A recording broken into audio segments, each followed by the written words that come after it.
those who are discussing restructuring, my question always to them is that, what are you trying to restructure?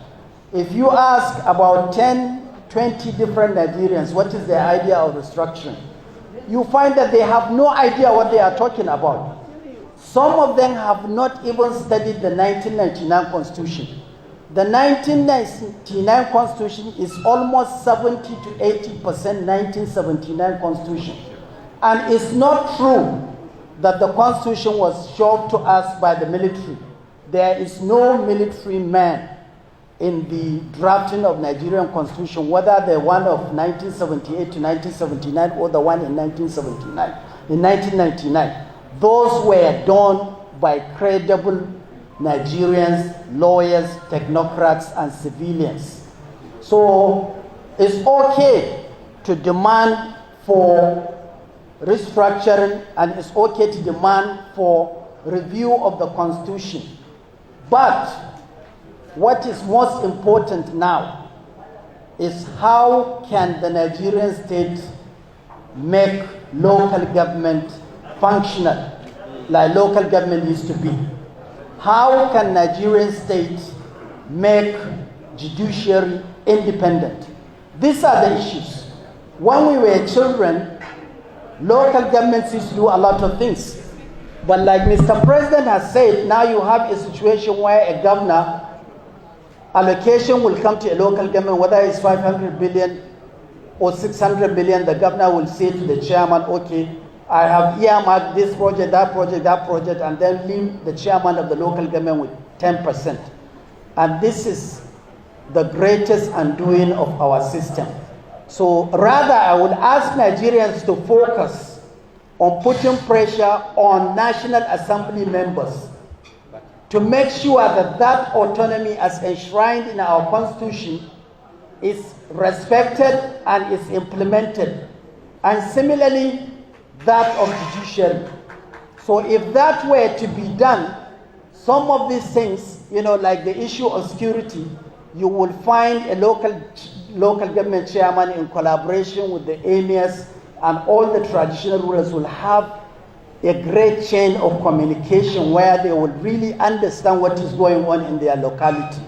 So these are the things that I will urge all those agitators that are calling for restructuring.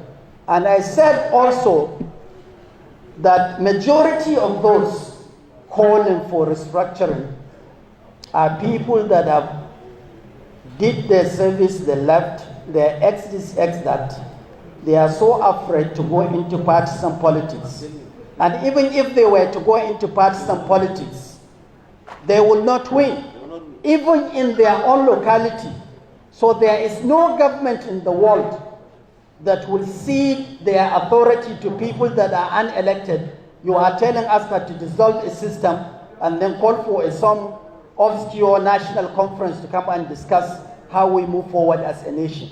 That can never be done, and no government will agree to that.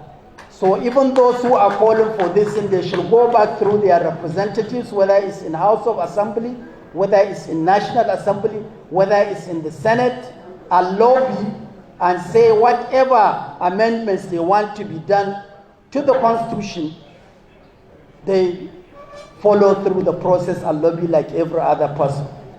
So we are fully integrated as a people. And look at the properties that everybody has around. Some of the Igbos here in Zaria, Kano, Kaduna, and other places, they have more properties and businesses here than even in their own area. And similarly, the same with some Yorubas. There are Fulanis also that I know in Port Harcourt that had lived in Port Harcourt all their years. Everything about them, 90% of their resources and businesses are around Port Harcourt and Lagos. So these people calling for whether separation or restructuring, some of them I will say they are very naive of history, and sometimes they are even mischievously dangerous, because Nigeria is the dominant force of West Africa. Nigeria has done a lot, not only for Nigeria, but has done a lot in Sierra Leone, in Liberia, and other places.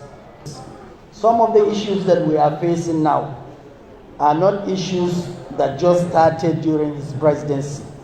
Over the years, as a nation, we have neglected our police system.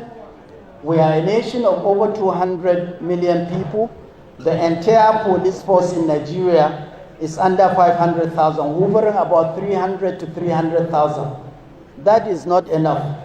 In New York City alone, between NYPD, auxiliary police, FBI, they have just one city, they have over 70,000 policemen under patrol at all times. It's not that crimes that not take place in New York City, but the visibility of the police every 2-3 blocks, you see them well armed. That sometimes scares criminals away. But it's not to say that people don't murder each other, because once you have availability of guns, people are going to use that gun.